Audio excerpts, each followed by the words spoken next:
This is the site which greeted police after they drove about 60 kilometres out of Armidale. Another NEFA blockade, with some environmentalists chained to logging equipment. What we're after is an assessment of this old growth, and this assessment is consistent with the Resource Assessment Commission's guidelines for old growth assessment. The Alliance says this is the last stand of old growth trees in the 32,000 hectare Styx River State Forest. Protesters say they'll stay until an environmental impact statement is done. It's a peaceful protest. There were discussions this morning between police and the protesters, but not clashes. It's NEFA's second blockade in the New England. Another has been enforced at Mummel Gulf near Walker for almost 3 weeks. NEFA says it's not anti-logging, but does want to stop the logging of old growth forests in northern New South Wales. The Alliance has also called for a commitment from state and federal governments for large-scale reforestation programs and wants them immediately. We want a budgetary commitment this year from both governments. We want the reforestation program to be carried out largely on private land within the context of whole farm planning. We want it done to repair the catchments of our rivers, both the western rivers as well as the eastern rivers, and we want it done to diversify farm income and rural economies.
Big hits were the order of the day early, with Mullane instrumental in a couple of bell ringers. Robbie McCormick was in everything and went awfully close. A penalty to Willawarra and Girdler gave them the lead, but just before half-time, the Knights were in.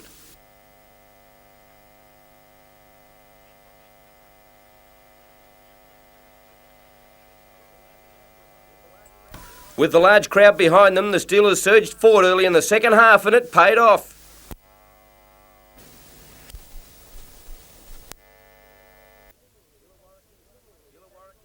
Illawarra continually attacked and were unlucky not to cross on a couple of occasions. Rodwell and Edwards nearly stole it for the Knights as time ticked away.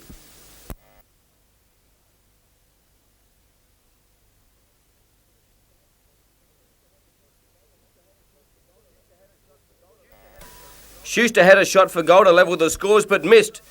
And the last throw of the dice fell to Edwards, but as he went for the intercept, he just couldn't control it, and the Steelers were home.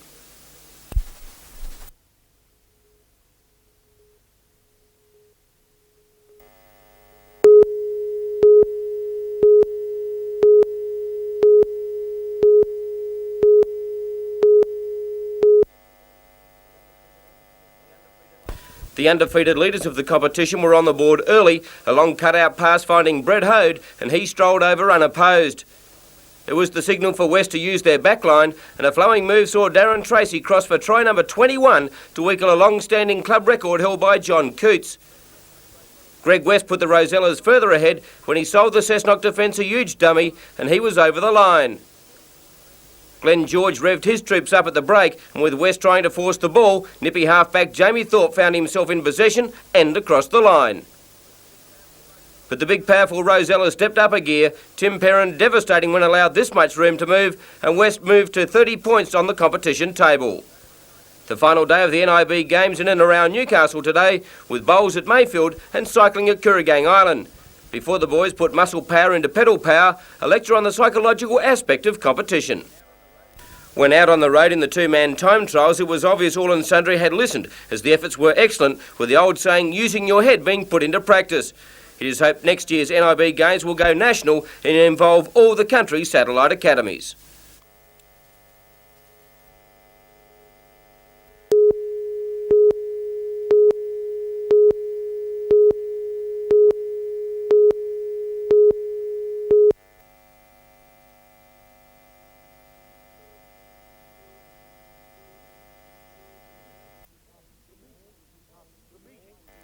The meeting at Newcastle City Hall was closed to all but an invited few, local politicians and union and business organisations.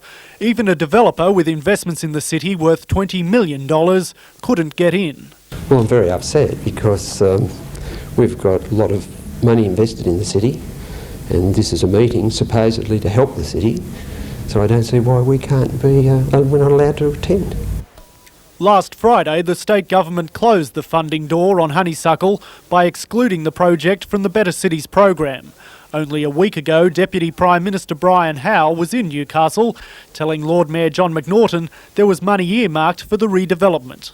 $71 million has been offered to us, and surely we can organise to get that some way or another. What is that, some way or another? Well, I simply don't know. We came here to find out. To try to get Better Cities money, the meeting came up with a 5-point plan. It includes arranging a delegation to meet Premier John Fahey to press for the state government to change its mind. I don't see a reversal of the decision, but I see an opening up of more dialogue, which will lead to a successful conclusion. But State Planning Minister Robert Webster has said the chances of Better Cities funding coming to Honeysuckle has been blown by what he calls the ALP's petty political point scoring. No, look, that whole thing is rubbish. What Webster is trying to do is to make excuses why he can't get cabinet backing for his money. I mean, what he basically has said is Honeysuckle is now in mothballs. The Planning Minister's spokesman says the state government is looking at funding options, and from Macquarie Street's view, Honeysuckle is not dead in the water. Scott Bevan, NBN News.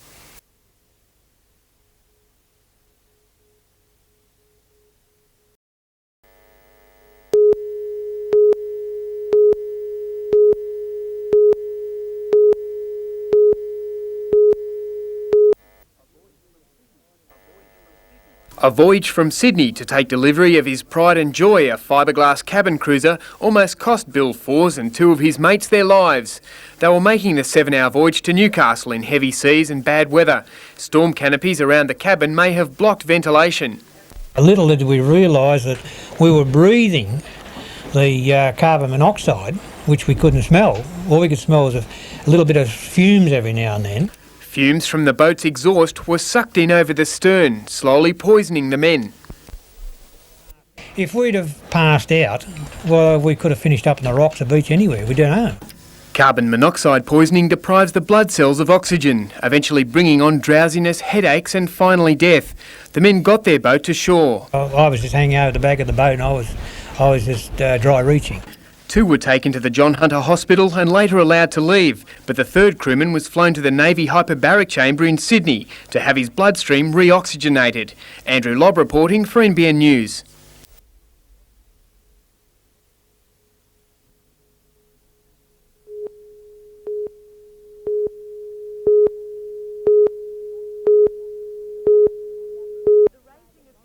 The raising of the Aboriginal flag at Morisset High School today was the culmination of months of work by a dedicated group of people.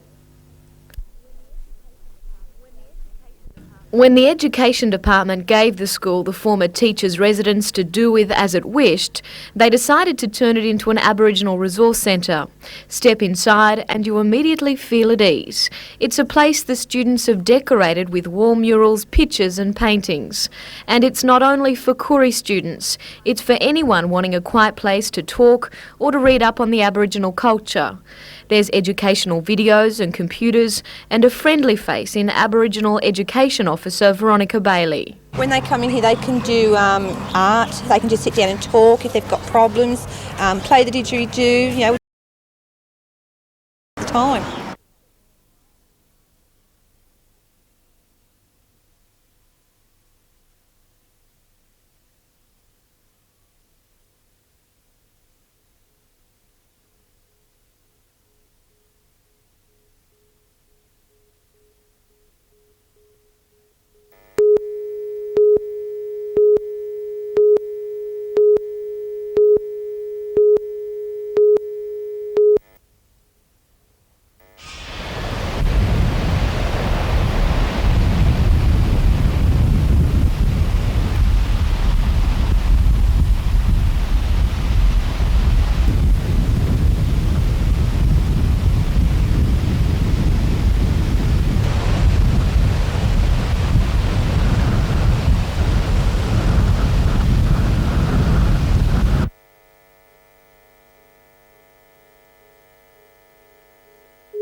Racing button, sure. Me and him are both on 2,000 points. And I think whoever beats each other in this contest is...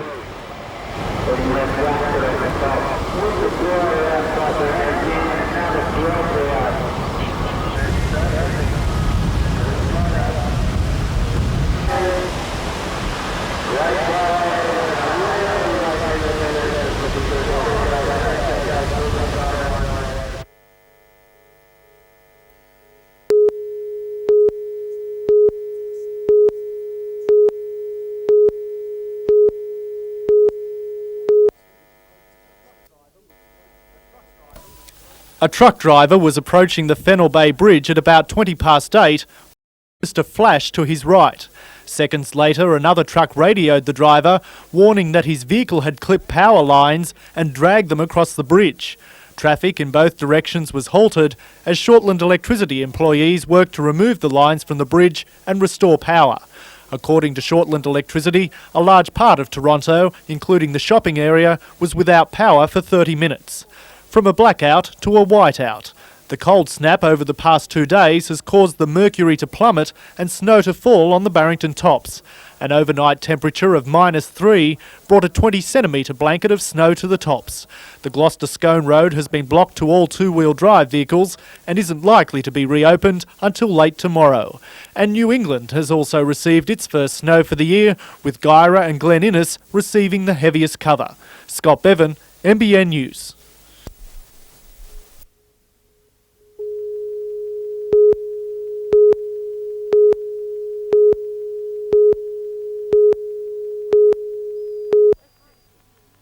A soup kitchen, a symbol of hardship during the Great Depression, was used to highlight the desperate levels of youth unemployment. The group says the Keating Summit talks are useless, jobs are what's needed, not a youth training wage that's $70 below the poverty line. People are getting trained up and there is no work about. Mr Bentley says the answer is to increase public sector spending on things like transport, health and welfare. He believes the government needs to listen to the unemployed to understand the real picture.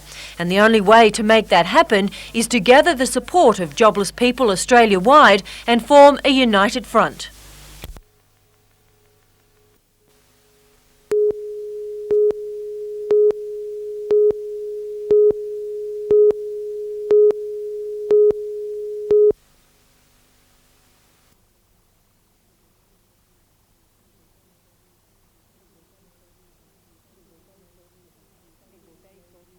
I think we're very fortunate in having people like Lloyd Rees, Fred Williams, John Olsen, Robert Juniper, Jacqueline Hick, Jean Billette, so many more, you know. Mandy Martin, who's one of the newer Australian famous artists. So we're very lucky to have such a great collection. It's not often the works of so many Australian art greats are featured in the same room.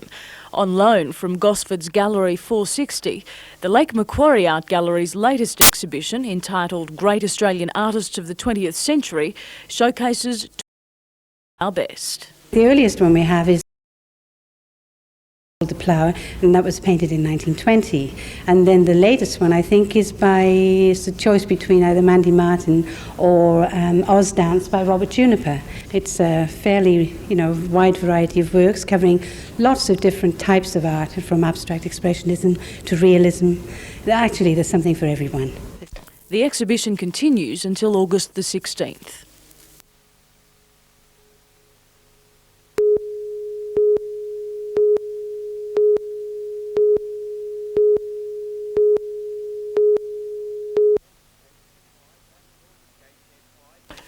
Gateshead High battled on today. Despite its reputation for top-rate teaching programs, some rooms are becoming unworkable. Rain-soaked corridors and unlit grounds are considered unsafe. It's a rather depressing environment at times, and we've seen in the example where the teachers have painted their own rooms, there has been a response from the students. They react to a much better environment, and I think teachers react too. Member for Charlestown Richard Face has called a public meeting to discuss what he calls the appalling state of disrepair at the school, the worst he's seen in 20 years and one not conducive to study. The school's maintenance officer says costly quick fixes have failed to stop leaking roofs and points to rotting timbers and rusting steel reinforcements cracking the building's concrete skin. Rainwater pools in the ceilings and corridors. But at times it has gone down into the wall cavities and into the electrical conduits. And a couple of months ago, in a particularly heavy downpour, we had one of the cleaners get an electric shock downstairs, which fortunately wasn't as bad as it could have been. More than $300,000 worth of repairs were identified by the Education Department 2 years ago, but the money was never allocated, and it's now estimated the repair bill would be more than $500,000. Some teachers have taken matters into their own hands. I was painting while the kids were working. I was painting before school, after school, just to get it all done. I'm a trained teacher, I'm not a trained painter, but you do your best. Tonight's meeting, set for 7 o'clock at the Windale Gateshead Bowling Club, will seek a commitment from the Education Department for further maintenance funds. Andrew Lobb reporting for NBN News.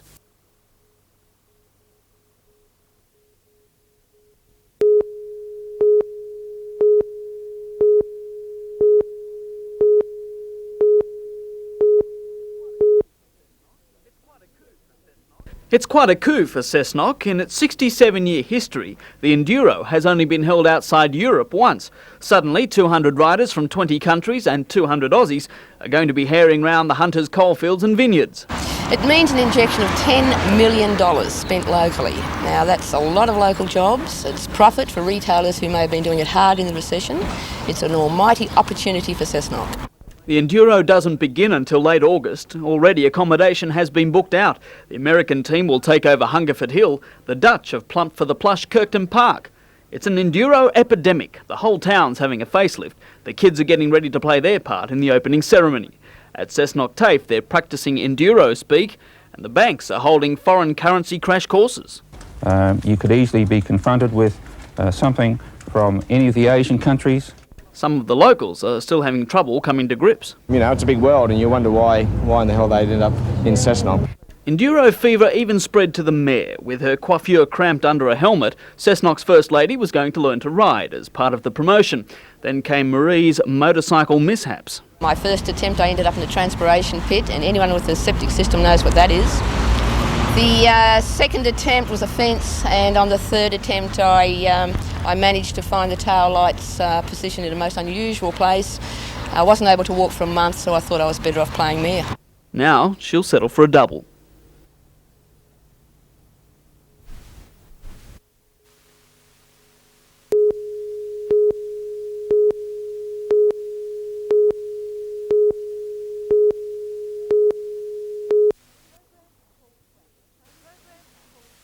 The program is called TRACK, Training for Retailing and Commerce. Operating for 3 years in Newcastle, it involves Year 11 and 12 students from 6 local high schools doing work experience in businesses like David Jones and Grace Brothers, banks and the hospitality industry. It's studied as a curriculum subject, with students' performance being assessed and graded. The students' efforts will also earn them credit in retail TAFE courses. As with today, students also spend time at the TRACK office studying theoretical aspects of business, such as government legislation. TRACK coordinator Julie Fitzsimmons says research of the school system found it was time to shift the educational priority from preparing students for only university or trades careers.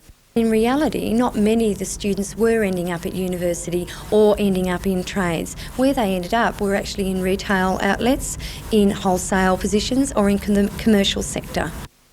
According to TRACK student Adam Medcalf, it gives students who aren't interested in professional careers a chance to get ahead. TRACK has to be there, I think, because it gives you an idea on what you want to do when you leave school and the areas that you want to work in. The course requires extra work on top of normal school studies, but it's worth it. The advantage over everybody else, just basic skills and just confidence. Julie Fitzsimmons says businesses too gain from TRACK through staff development. Word of TRACK is spreading. Next year programs will start in Maitland, Taree, the Central Coast and Sydney.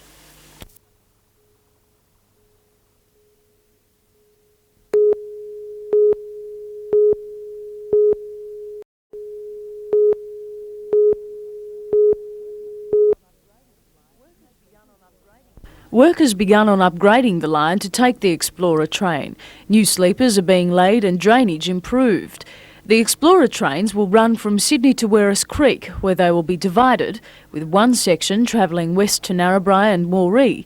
The other will service Tamworth and Armidale. It's hoped the first of the new engines to power the trains will be completed in February, with the whole service running by this time next year. For Armidale, it will mean the resumption of train services to the city. They were stopped 2 years ago, and the city has been serviced by buses conveying passengers to Tamworth to connect with the XPT service. I hope very, very favourable. There's certainly been a large investment here, and I certainly hope it's worthwhile.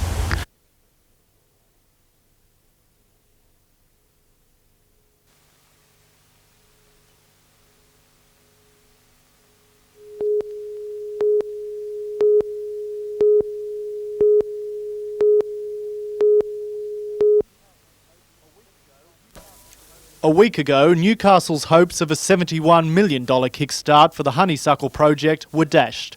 The redevelopment program had been scrubbed from the state submission for the federal government's Better Cities funding.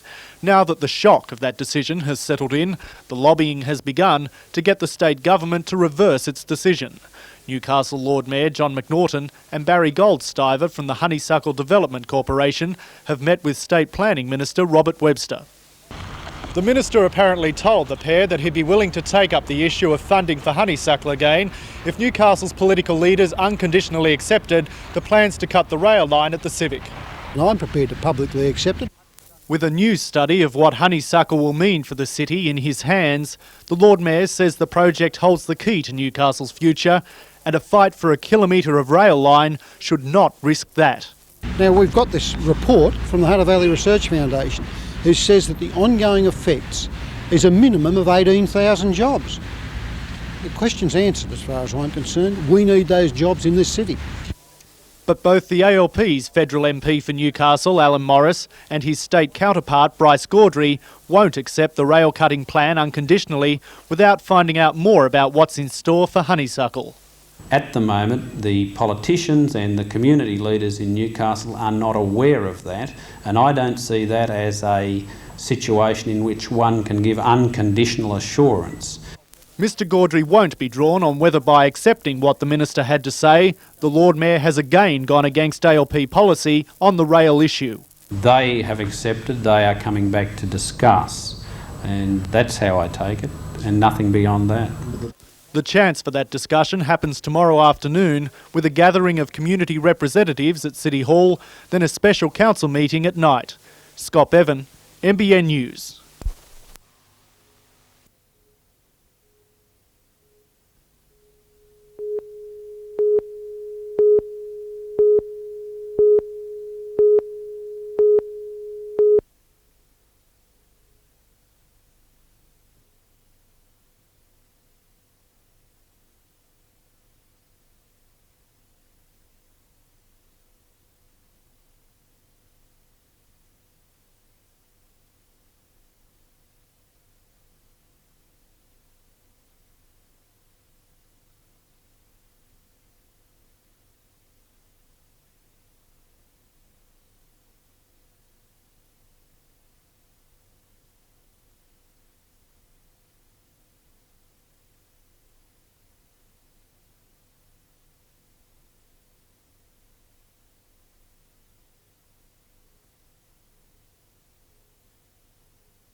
Darren Ford was instrumental in South's first try, slicing through the Scorpions' defence, linking up with Adrian Bubb, and the powerhouse prop slipped an ice ball to Jason McPhail, and the Lions roared.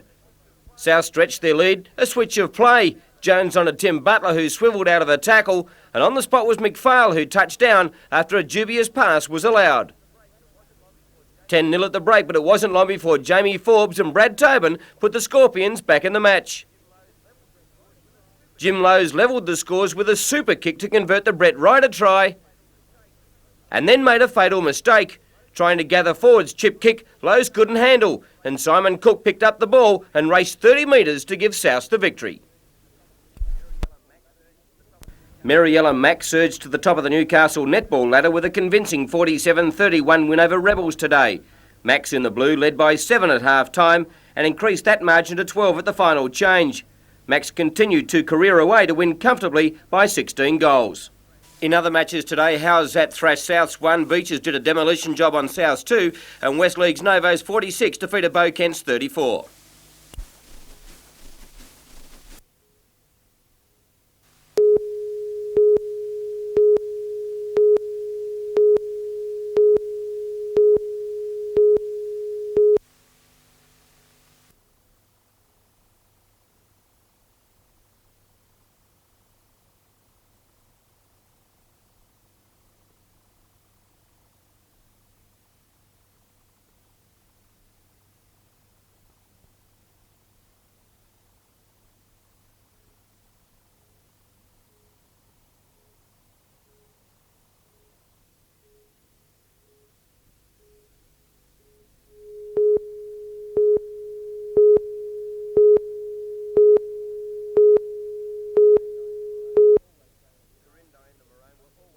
Corindai and the Maroon were always going to be hard to beat, racing into the final with a thumping 46-0 win over Elderslie in the semi-finals, and they opened well against the defending champions Woodlawn.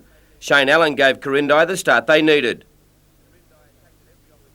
Corindai attacked at every opportunity, and it was Chris Allen who secured the win for Corindai. The conversion put the issue beyond doubt, Corindai home 14 points to 2. At the Atunga Polocross Fields today, the annual Tamworth Club Carnival, and this year 22 teams from 10 clubs attended, including Matcham from the Central Coast, Dorrigo, Bingara, Bunnan, Walker and Maitland, along with near neighbours Corindai and Armidale. Dorrigo was successful in the C-Grade Grand Final with an easy 13-4 win over Walker.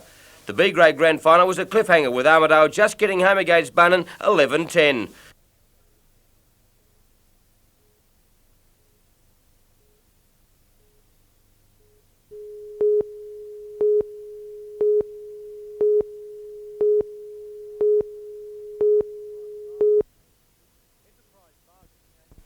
Enterprise bargaining aims at bringing management and employees to the negotiating table so they decide for themselves what's best industrially. A similar coming together of once workplace opposites happened today, with the head of the Big Australian and the secretary of the ACTU presenting their views on why enterprise bargaining could help Australia out of the doldrums. Bill Kelty told the audience of 200 that agreements in the workplace should not be about lower wages, but better skills for employees.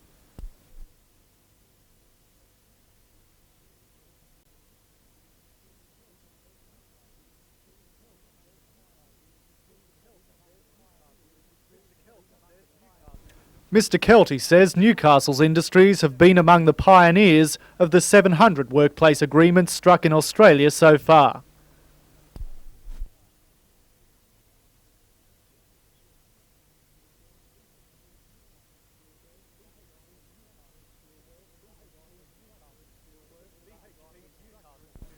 BHP's Newcastle steelworks have undergone restructuring for the best part of a decade. But whether all the reform will mean the plant has a steel-making future is something not even John Prescott can ensure.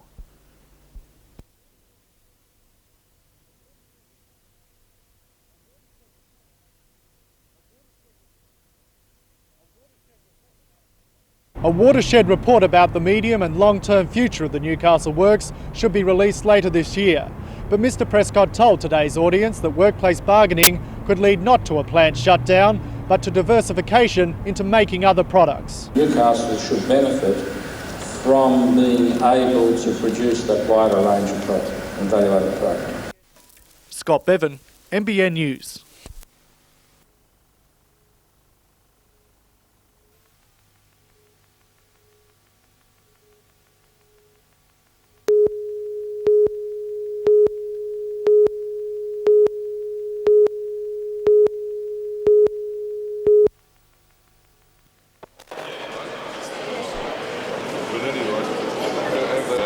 Hope you keep those on.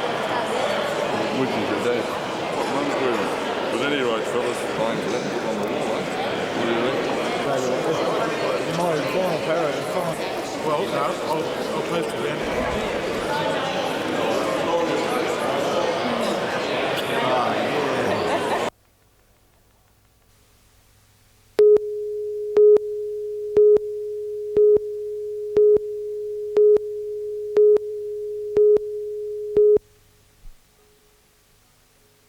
While working at the World Health Organisation's Cancer Research Institute in Lyon, Professor Burton's team hopes to devise a simple test which would detect changes in skin cells before they became cancerous. Well, it may just mean taking a sample of blood out of a person's arm, a normal blood test. Or it might mean taking a very tiny bit of skin off their arm or their back or whatever. The test would have the same preventative value as a pap smear. Just as the pap smear detects cell changes in a woman's cervix long before she develops cancer, so Professor Burton's test would pick up changes in cells before a person develops skin cancer. This is a bit different. We wouldn't be treating these people. What we would be doing is saying to them, look, you're being exposed, say, to ultraviolet light. You've got changes in the DNA in the cells that we know could lead on to become cancer. And so for you, it's absolutely vital that you keep out of the sun. Professor Burton will return to Newcastle next year. He hopes the World Health Organisation will establish an international skin cancer research project which Newcastle's melanoma unit may take part in. Jane Anderson, NBN News.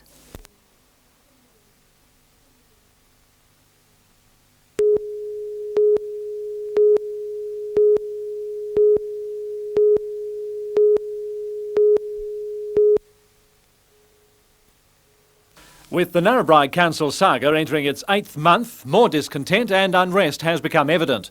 Councillor Ross Panton, the ex-Shire President, was censured at this week's meeting after he attended an Industrial Commission hearing in Sydney into the suspension of council staff. Mr Panton says he was there as a citizen and friend of the staff and is now finding himself victimised over something he believes he was within his rights to do. The more you do here in the Narrabri Shire, the more trouble you seem to get in, but that's not really worrying me.